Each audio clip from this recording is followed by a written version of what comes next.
తొలిచూపు మూడో భాగం. గోడ గడియారంలోని 2 ముళ్ళు ఒకదాని మీద ఒకటి తలపెట్టి పడుకొనున్నాయి.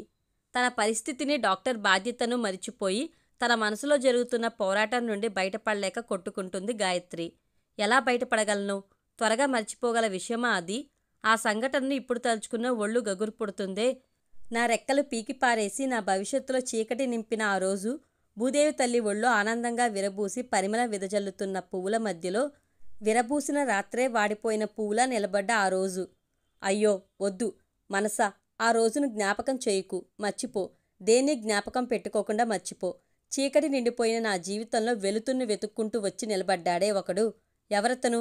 ఎంతో కొంత నాలో మిగులున్న ప్రాణాన్ని తీసుకువెళ్ళడానికి వచ్చాడా?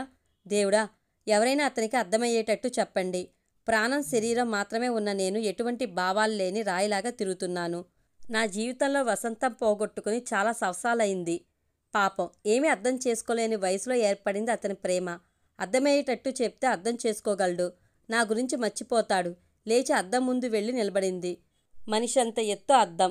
అద్దంలోనే ఆమె ప్రతిబింబం నిర్భయంగా ఆమెలోని శోకాన్ని కలిపి చెప్పింది.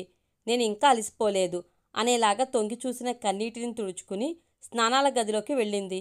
కళ్ళు మూసుకుని చాలాసేపు నిలబడింది. కళ్ళ ముందుకు వచ్చి నిలబడింది రమేష్ యొక్క శోకమైన ముఖం. అతన్ని కొట్టుండకూడదు అని ఒక్క క్షణం ఆలోచించినప్పుడు మరుక్షణమే ఎదిరించింది ఆమె మనసు. నదిలో వరద పొంగుకు వచ్చేటప్పుడు ఆనకట్టు కట్టి వరదను ఆపటం లేదా? అదేలాగనే ఇది కూడా. నీ మీద అతను పెట్టుకున్న ప్రేమ ఇప్పుడు అతన్ని నిదానంలో ఉంచుతుంది. నువ్వు కొట్టిన చెంపదెబ్బ అతను నీ కోసం మరుసటి అడుగు వేయడానికి ముందు అతన్ని ఒకసారి ఆలోచింపచేస్తుంది. కన్ఫ్యూజన్ అవ్వకు, క్లియర్గా ఉండు. ప్రేమలో పడ్డ అతన్ని ఒడ్డుకు తీసుకురా. నువ్వు చేయాల్సిన బాధ్యతల కోసం ఒక ప్రపంచమే నీ కోసం కాచుకునుంది. ఉత్సాహం పొందిన శరీరంతో స్నానాల గదిలో నుండి బయటకు వచ్చింది గాయత్రి. అదే సమయం మొదటి తుమ్ము ఆమెలో తన ప్రారంభోత్సవాన్ని మొదలుపెట్టింది. అప్పటికి 20 సార్లు తొంగి చూశాడు బాలాజీ. ఆమె తుమ్మడం తెలుసుకుని పరిగెత్తుకెళ్ళి మాత్ర తీసుకువచ్చి ఇచ్చాడు. టిఫిన్ తినడానికి రా అక్క, పొద్దుటినుంచి నువ్వు ఏమీ తినలేదు. వద్దు బాలాజీ, ఆకలిగా లేదు, కొంచెంగా తలనొప్పి. నేను కొంచెం రెస్ట్ తీసుకుంటాను. రాజేశ్వరి మేడం దగ్గర ఈ విషయాన్ని చెప్పి హాస్పిటల్ని ఒకసారి చూసేసి వెళ్ళమని చెప్పు. సరే అనేలాగా తల ఊపి వెళ్ళిపోయాడు బాలాజీ. ఆమె పరుపు మీద పడి కళ్ళు మూసుకుంది. అడావిడి పడుతూ వచ్చాడు రమేష్. అతని కోసం కాచుకున్న వాళ్ల తలుపు తెరిచాడు బాలాజీ. ఏమైంది? నా గాయత్రికి ఏమైంది చెప్పు. తన భుజాలను పట్టుకుని ఊపుతూ అడిగిన రమేష్ని తీసుకుని గాయత్రి రూమ్కి వెళ్ళాడు బాలాజీ. శబ్దం విని వాడిపోయిన పువ్వులాగా ఒదిగి దుప్పట్లో ముడుచుకుపోయి పడుకుంది. జ్వరం క్షణక్షణానికి పెరుగుతూ ఆమెను తన కంట్రోల్లోకి తెచ్చుకుంది. తలనొప్పిగా ఉన్నదని చెప్పి పడుకున్నారు సార్. చాలాసేపటి నుండి పడుకునే ఉన్నారు. పొద్దుటి నుంచి ఏమీ తినలేదని టిఫిన్ తినడానికి రమ్మని పిలవటానికి వచ్చి చూస్తే ఇలా మాట్లాడలేక కళ్ళనీళ్లు పెట్టుకున్నాడు బాలాజీ. గాయత్రికి దగ్గరగా కూర్చున్నాడు రమేష్. ప్రేమ నిండిన అతని మనసు ప్రేమికురాలి పరిస్థితి చూసి తల్లడిల్లింది. తన కుడి చేతితో ఆమె కుడి చేతిని పట్టుకున్నాడు. ఏడ్చిన కళ్ళతో ఆమె ముఖాన్ని చూశాడు. నన్ను ఎందుకిలా ఆందోళనకు గురిచేస్తావు గాయత్రి? నేను నీ వాణ్ణని ఎప్పుడు అర్థం చేసుకోబోతావు? నిజంగా చెప్పు, నేనెవరో తెలియటం లేదా నీకు? నీకోసం జీవించడం మొదలుపెట్టి ఎన్నో సంవత్సరాలైందే. ఇంకా ఎంతకాలం నన్ను కాచుకోమని చెప్తావు? నీ సంఖ్యలను పగలకొట్టుకుని నువ్వు బయటకు ఎప్పుడు రాబోతావు? చాలు గాయత్రి, ఇక నాకు ఓపిక లేదు. నీ జీవితాన్ని ఎప్పుడో నా దగ్గర అప్పచెప్పారు. జీవితాన్ని పారేసుకున్నానని బాధపడకు. నిన్ను కాపాడలేకపోయినందుకు నిజానికి బాధపడాల్సింది నేను. దానికోసం నన్ను క్షమించు. లేచి నాతో పోట్లాడు. దయచేసి కళ్ళు తెరుగు గాయత్రి. తల ఉంచుకుని ఏడుస్తున్న రమేష్ వీపును తడుతూ సముదాయించాడు బాలాజీ. అదే సమయం గాయత్రిలో చిన్న కదలిక కనబడింది. వెంటనే నిటారుగా కూర్చున్నాడు రమేష్. శ్రమపడుతూ కళ్ళు తెరిచింది గాయత్రి. కన్నీటితో దగ్గర కూర్చున్న రమేష్ని చూసి అదిరిపడ్డది. తన చేతిని పట్టుకునున్న అతని చేతిని విదిలించి విడిపించుకుంది. ఆమె శరీరంలోని వేడి మొత్తం ఆమె కళ్ళల్లోకి వచ్చి చేరినట్టు కళ్ళు ఎర్రగా ఉన్నాయి. ఆమె చూపులోని వేడిని తట్టుకోలేక తలదించుకున్నాడు రమేష్. కోపంతో లేచి ఏదో చెప్పాలనుకుని నోరు తెరిచిన గాయత్రికి మాటలు రాలేదు.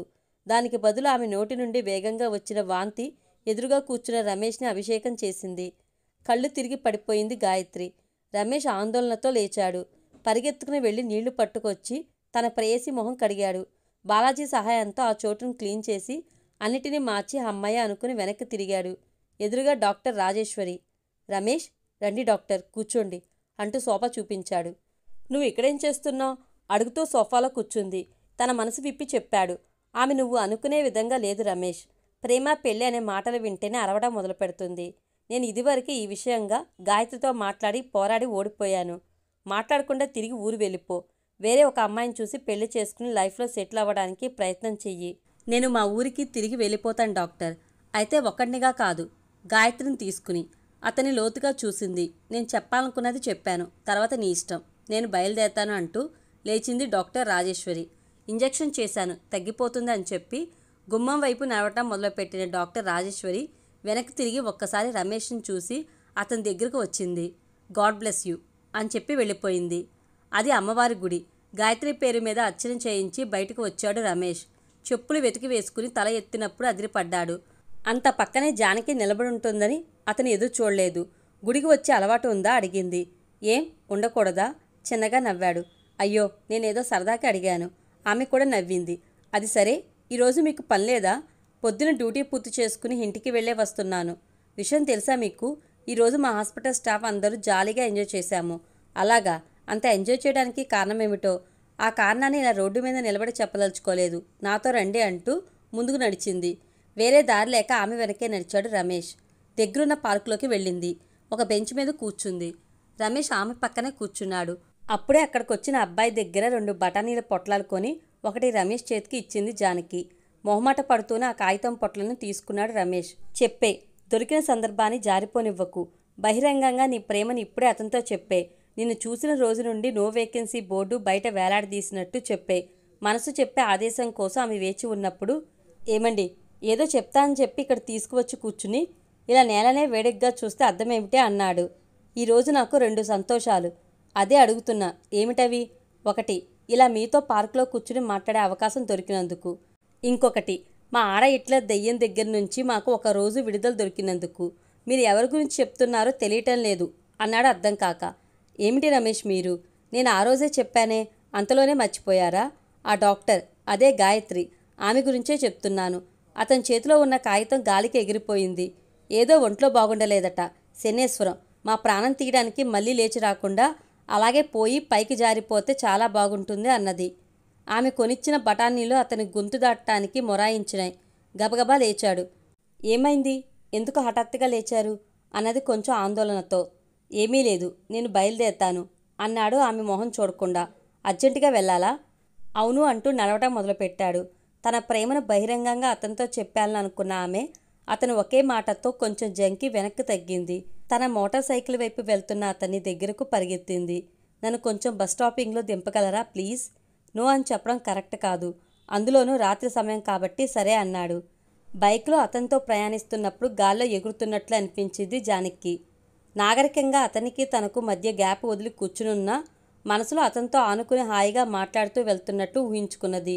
ముందు కూర్చుని అతని మొహం కనబడకపోయినా అతని శ్వాస గాలి తాకుతుంటే కళ్ళు మూసుకున్న ఆమెకు ఏవేవో కవితలు గుర్తుకొచ్చాయి. ఎప్పుడు బైక్ నుండి దిగింది, బస్సు ఎలా ఎక్కింది, ఎలా ఇల్లు చేరింది అనేది ఏది ఆమెకు జ్ఞాపకం లేదు. భోజనం చేయడానికి పిలిచిన తల్లి పిలుపుకు ఆకలిగా లేదు అని చెప్పి మంచం మీద పడుకున్న ఆమెను వదలకుండా అల్లరి చేస్తున్నాడు రమేష్.